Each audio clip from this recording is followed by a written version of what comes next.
What's going on, everybody? Welcome back to the Queer Collective Podcast. My name is Karbon. And I'm Emily. And welcome to the show.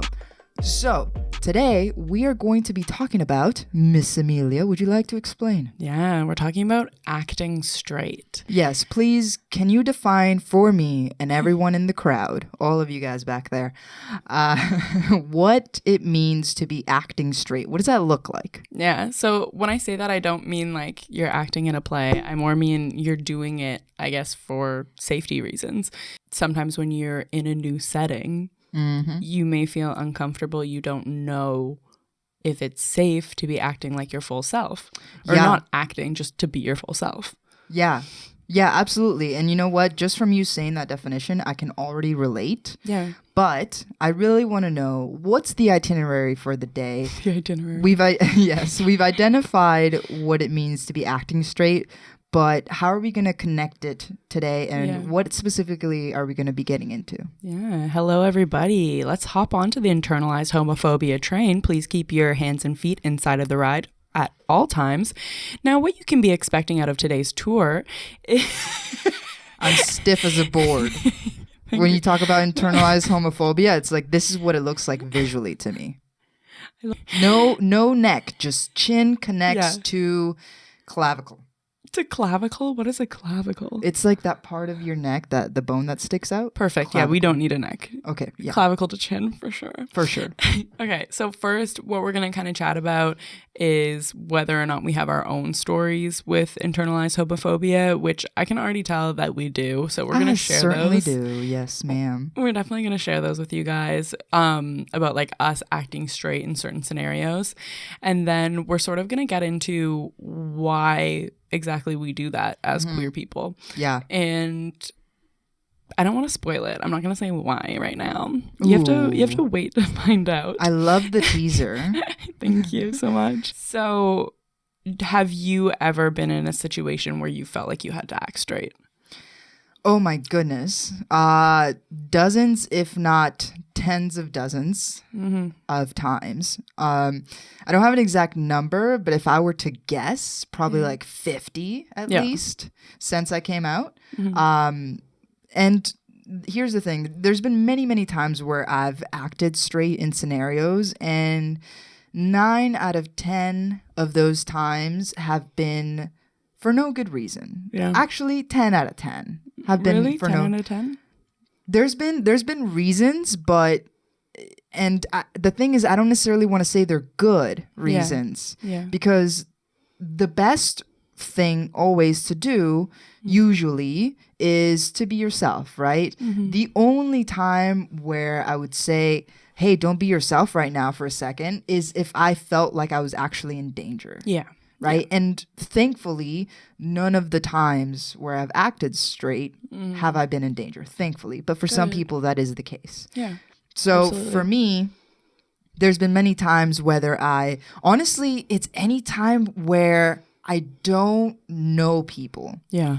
And you can really feel out the vibe of a room if it's extremely welcoming, or if you gotta like tread with caution and see what people, are kind of open to. Yeah. So there's been many situations where I've been in a room where there's like a bunch of people that are really out there and really welcoming, and there's a bunch of queer people, or just like lots of artists. Artists in particular tend to be very, very open. And in those scenarios, you can feel the vibe. You're like, okay, I can be myself here. I can mention whatever I want to mention. I can wear whatever I want to wear. Yeah. But in scenarios such as where you really have no idea what the vibe is going to be, or for some people, it's family scenarios. Yeah. You just kind of like retract every queerness in you, and you're like, okay,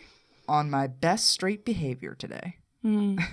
And it feels weird. It's almost like putting yourself back in the closet, which doesn't feel good. Yeah, not at all. So honestly, for me, I'd say before this year, and the reason that may be is because it's been the pandemic and I've been stuck in my house, but this would happen to me almost every single day. Like if I'm going into a classroom or if, I don't know, I'm going into a store or etc. Anytime that I'm around a group of new people, or I guess starting a new job as well, that's a huge one for me. Yes, I was actually going to bring that up, is jobs. Whenever you're going in for an interview or you just started your brand new job and you don't know yet what everybody is like and how open they are. I also put on my best straight self and then kind of, as I feel it out, let it out little by little. You know, and then eventually build a place where I'm very comfortable. I'm using air quotes right now, but what does acting straight look like to you?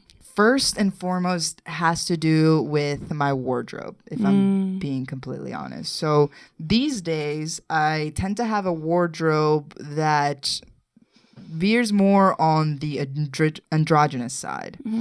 So what that means for me is sometimes button-ups, a lot of just plain shirts with like the sleeves rolled up, which is not, you know, exclusively gay or... Double role means you're a lesbian. Oh my gosh. It does not. Period. It means you're trying to show off your biceps. Who you trying to impress with those biceps? You know what I'm saying? Other women's. That's who. So it does have to do a lot with how I dress. I tend to dress like a little boy majority of the time. I have a little boy energy. It's the colors, it's the color schemes and the articles of clothing just really draw me in, you know? You just have swag. I wouldn't say you're a little boy. Thank you. So you got some I have swag. swag, y'all. You heard it here first. But so no button-ups. I try to make it as neutral, gender neutral as possible without completely giving away that I am into other women's. For sure. Yeah. Yeah. Is there anything about like the way that you act that changes? Not a lot. Not a lot. But I do refrain from mentioning a couple things, right? Yeah. So refrain from, for example, being like, hey guys, I have a girlfriend, until I know that it's going to be a smooth scenario. I'll just say like, oh, my partner, and I just won't mention like who they are. And just try to keep it as neutral as possible. And as I feel out the situation, as I get more comfortable and feel safer, then I start to be like, yeah, well, my girlfriend said this thingy. Or maybe the next day I'll come in and I'll be more confident in the way that I dress. Maybe I will wear a button up, though those are reserved for special occasions. Okay, it's not every day. But that's enough about me and how I act straight. I want to know how you act straight. What does that look like for you? For me, I honestly tend to dress a bit more feminine. So the ways in which I find myself doing that is through conversation, like you were saying, where if someone is ever asking me kind of these probing questions, I find like about me being in a relationship, et cetera, what do you do for work? Like Queer Collective, it just kind of instantly outs me, right? Yeah. So I get very uncomfortable and I find myself getting very introverted, and I kind of try and avoid conversation. I try and, if I have to talk to someone, I try and guide the conversation and ask that person a lot of questions and avoid having to answer any personal questions. And like you said, anytime someone asks me if I'm in a relationship, even if they say like, do you have a boyfriend or something, I say, oh, I have a partner, and you know what I mean, and just kind of like keep things extremely neutral. And oftentimes if someone says like he or him when I'm like referring to a partner, like they ask me a question back to me, sometimes I won't correct them, which feels a bit uncomfortable. I'm just like, oh, you know, it's like I start to get very nervous. And for me, that really does often happen in workplace scenarios when I'm going into a new establishment, I suppose. And it happens when I go into straight bars a lot. I'd say also when we've been on vacation, it totally happens. Yes. So that's actually the perfect segue into what I was going to get into next. So we've gone on vacation together a couple of times to a few different places. Not much. Because COVID, and we haven't been dating that long. So the first 2 vacations actually that we took were both to Cuba. And both times we initially felt like we, I don't want to say needed to, but just preferred to out of caution. and fear of judgment, I suppose, speaking for myself, to act straight. Yeah, I found you felt that way more than I did. Definitely. And I think that I feel that way more because the way that I walk, the way that I dress gives me away a whole lot easier than the way that you dress and the way that you walk and talk and everything. I'm just a little flower. You're just so a cute and little blooming flower. For me, in workplaces, I honestly at first didn't feel this way, but I was serving at a restaurant and it was a place where a lot of immigrants worked, and I worked with like an older gentleman. I can't remember which country he was from, but there was a gay wedding that we were hosting at the place that I worked at. And he looked at me and he was like, "Can you believe that? This is disgusting. Like, this is so gross." And really? Yeah. And I was like, "Why would you say that?" I was like, "I'm gay, right?" And he was like, "It's disgusting. Like, you'd have your head chopped off in my country."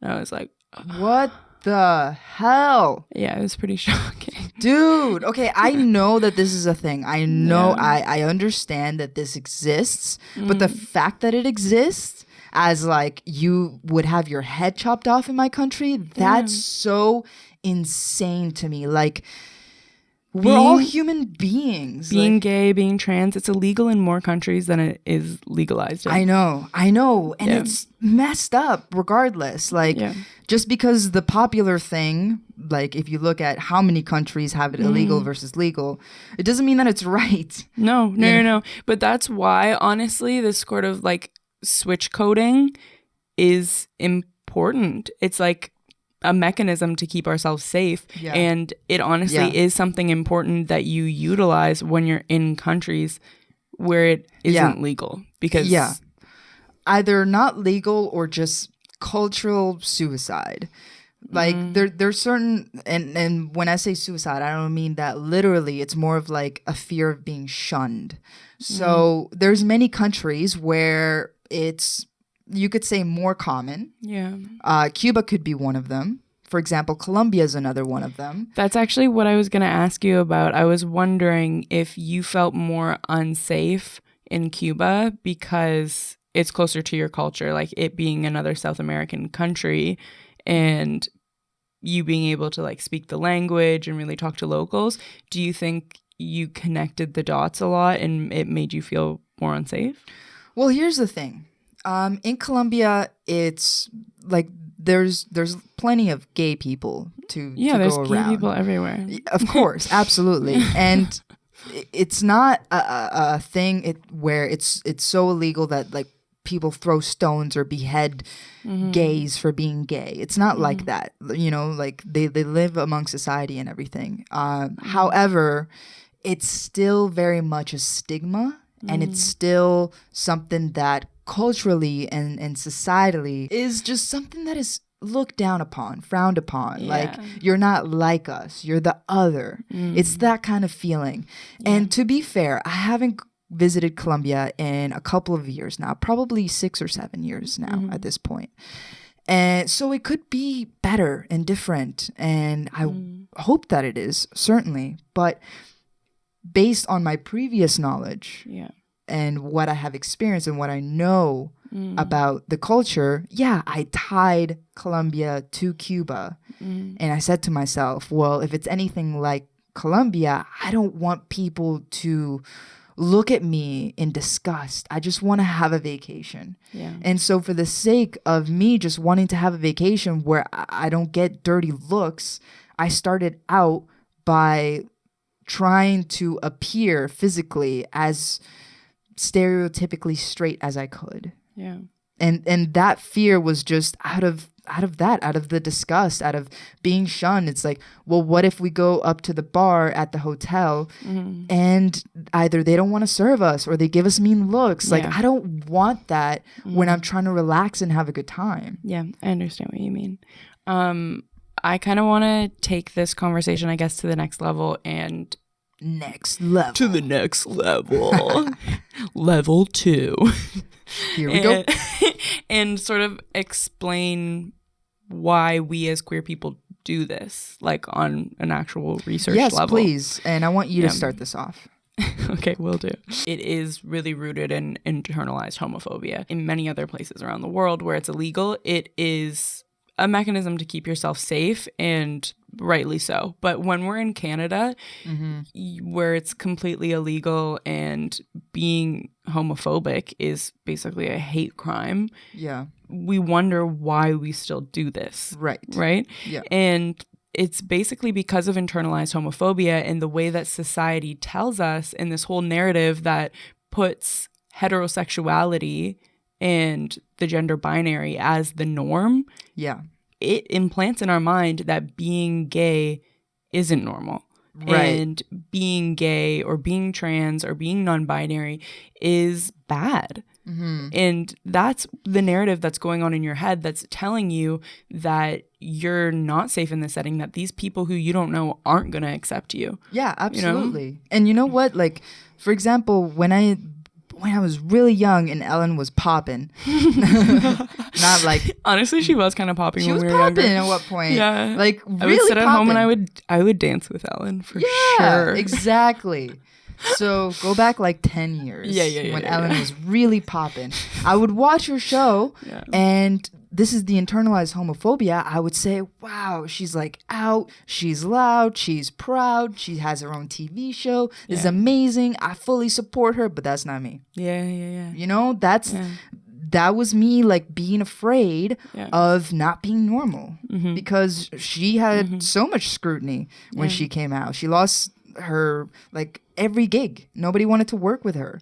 So, you know, even though it's legal and it, you know, everybody's saying that like, yeah, it's okay, it's fine, whatever. It's not, because you see it in the actions. Yeah, and you see it around you and you hear about it around you. For example, what we spoke about on a number of podcasts ago, when someone was brutally attacked on Toronto Island for being gay. And that was this year.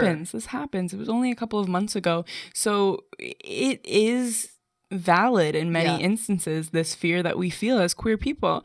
So it is a subconscious safety mechanism, which I think is warranted. That you're assuming that everyone around you is homophobic. But according to Rainbow Project, there is a number of ways that this manifests, but I pulled out 3 that definitely really connect to this idea of like acting straight and it being kind of a safety mechanism for us. One of them, which is definitely something that I do, is sort of a projection of prejudice onto another group. And for me, that happens mainly with immigrants. I often associate homophobia with immigrants. And as someone who comes from an immigrant family, and you also come from an immigrant family, I don't mean it in an anti-immigrant kind of way at all. I love that Canada has so many immigrants in it. I just know that I would say there's some adjusting to do, I would say. Yeah. And like we said, so many countries around the world do not treat queer people the way that Canada does. Yeah. And a lot of these countries are where immigrant families are coming from, including my own, including my own. And that side of my family is the one that I haven't introduced you to yet. Yeah. For a reason, because I have fears of coming out to my extended family. Right. So that is a big piece of like what goes on in my head. And like, I definitely still do this. I do this wrongly. Like, I put this on people where I realize afterwards I didn't need to do that. Absolutely. I've done that before as well. Yeah. And we literally did it yesterday. We were at our CEO at Conscious Economics. It was her birthday party. And we went because we love her, obviously. We wanted to come and celebrate her birthday. But we walked in and we realized it was a lot of her extended family there. Yeah. And she's Lebanese. She's an immigrant. And we instantly got very nervous. Yeah. And both of us spoke about it afterwards and we were like, did you feel like you had to act straight there? And and I was, you know what? I was initially extremely anxious and nervous walking in to a crowd full of Lebanese people. And it's not because they're Lebanese in general at all. It's more so because like I have my own internalized trauma about for example, the Colombian culture and what I've experienced there, as well as what I know other people experience and, you know, other friends that I have experienced. So when I walk in, I'm like instantly my brain did this thing out of, I suppose, in order to protect myself. I felt like I really needed to protect myself. I did as well. And part of it was Asil and I had a conversation about how she sort of had to be that person to help her brother come out to their family, because initially they I guess had some walls up against it. So that was one thing that was in my mind about it. And then Rhiannon, our other boss, came in and gave a bit of a speech for Asil and introduced us as Queer Collective. And I panicked a little bit in my mind. But then right after that, I realized that I was wrong for doing that, because Asil's mom and lots of other people came up to us and started talking to us. And they were some of the most absolutely open people I've ever met. And they are older Lebanese people. And open, lovely, very kind, and generous and giving. Like, they truly wanted to know like what we were like and have a conversation. I felt really shitty for doing that, you know? Yeah. It's like this internalized like fear that I sometimes feel like I have no control over. Like it just turns on and I'm like, must act straight. Like just because of past experiences and internalized trauma that I have with those experiences, to, you know, be like, okay, I must act straight in this scenario because I've been here before and it didn't go well. So protect myself at all costs, you know? And of course, me being me, I had a freaking button up on that day. And I was like, oh my God. I was like panicking. I was hyperventilating a little, like in my brain, and I was freaking out a little bit. And you know, another instance that I want to share with you that just came up for me is the time when I was a personal trainer. And this kind of instance influenced my reaction at Asil's birthday party. Really? Yes. So when I was a personal trainer, I got very beefy. So I was beefy, thick with two C's. So my biceps were quite big, not in a bragging way, more of just like I was a lot thicker than I am right now. So bigger biceps, triceps, shoulders, legs, like we get the everything point. Was thick.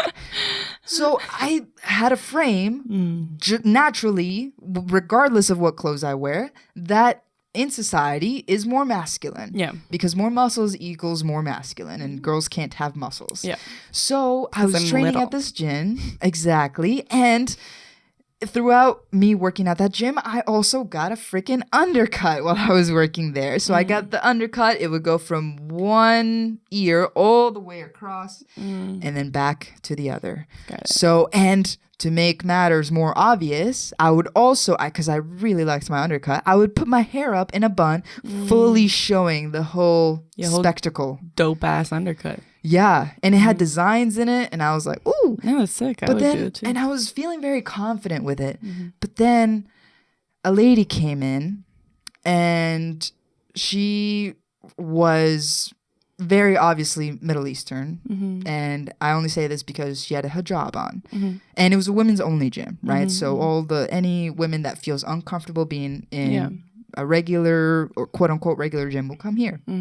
So she was asking about personal training. And then the person at the front desk was like, oh, well, we have Laura here. She's a personal trainer. And the lady looked at me and saw my figure and saw my undercut and saw my hair in a bun and said, is that a man? And then the girl at the front desk was like kind of shocked, didn't know what to say. And she was like, no, that's not a man. And I instantly got so embarrassed and ashamed and sad, and I just walked away, and I was like, fuck, I hope that doesn't happen again. But so that's an instance, but the beautiful thing that happened later on, not the same day, just later on as being a personal trainer, is that another lady came in and she wore a hijab and she picked me to be her trainer, and we had the best relationship. And when I left the gym and I left being a trainer, she even got me like a cute gift, and we were so close, and she was so nice and open and supportive and just liked me for me. But the interesting thing is that even though I had those two polar opposite experiences, the thing that I remembered when I stepped into a SEAL's birthday party was the negative one. And that's a mechanism to keep you safe that you do subconsciously. I just kind of want to note the other sort of ways that this manifests according to Rainbow Project, because I thought that kind of sparked a nice conversation.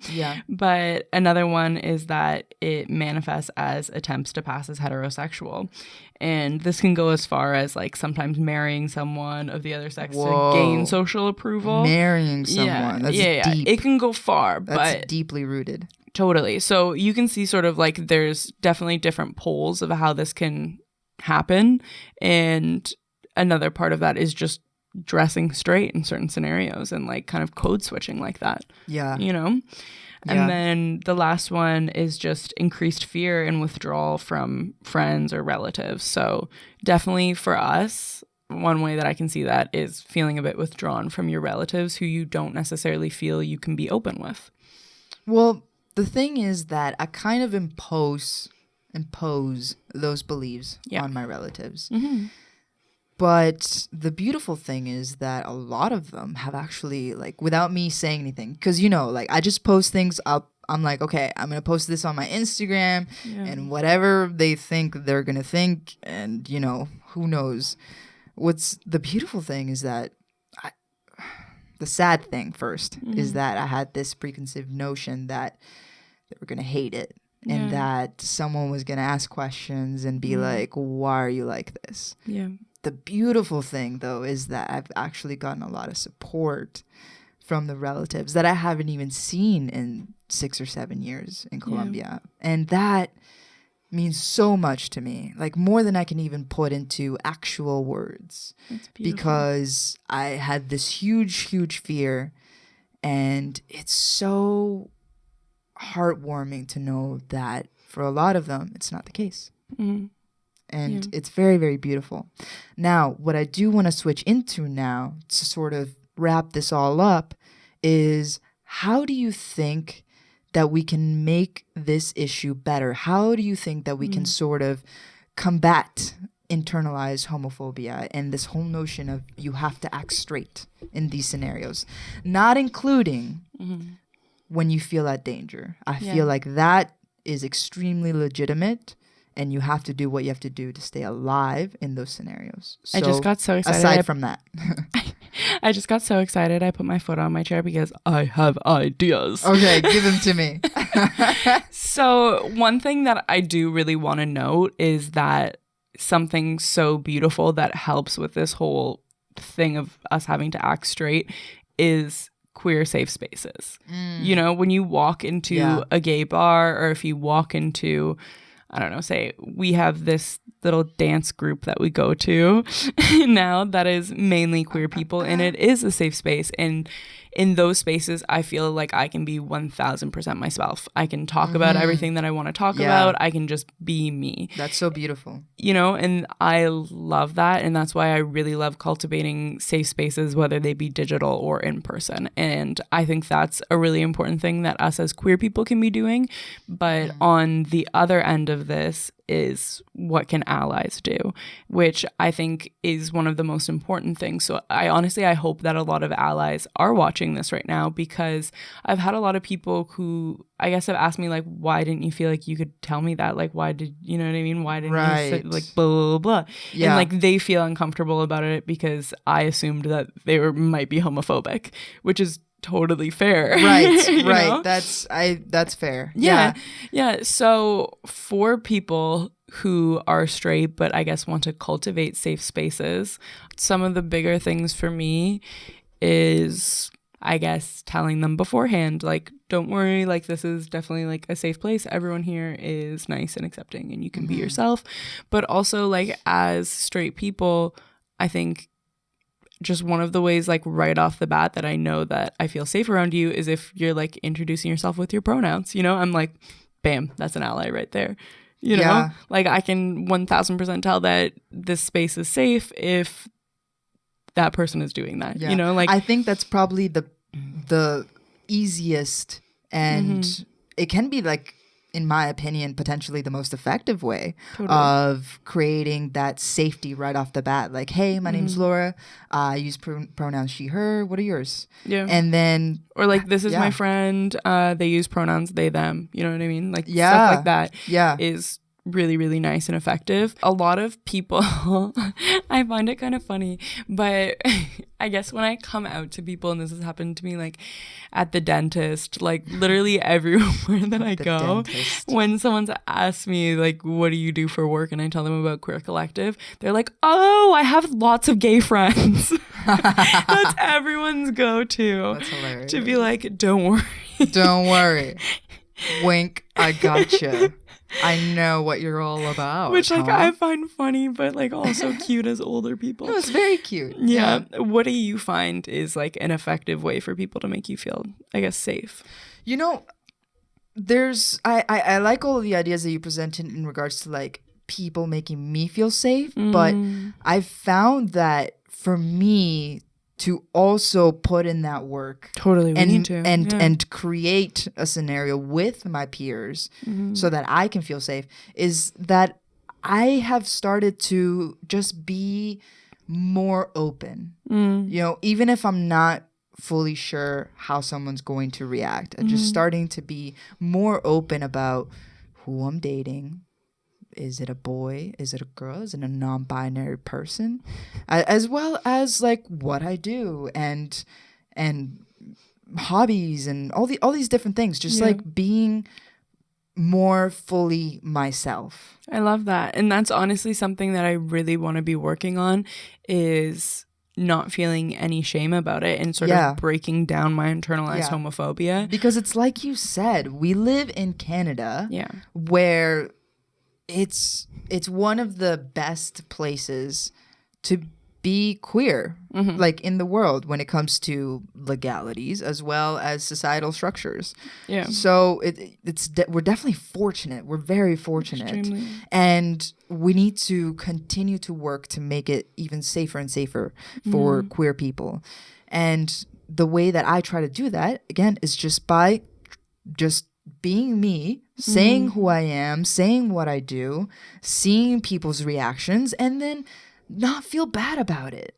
Like, you know, if someone doesn't like what I do or who I am or who I date, that's their problem. Yeah. Ultimately, it's not my problem. And it doesn't impact my life either. You know, it's not like someone says, like, hey, I don't like your dating. I'll be like, oh, sorry, I'll stop. What? No. You're going to keep doing what you do. Yeah. I guess there can be fears, especially in workplaces, about, I don't know, it kind of professionally backfiring on you. That's fair. But, you know, if you go into a workplace and they have a problem with you being a queer person, that's probably not the workplace for you. It's so true. And that's literally illegal.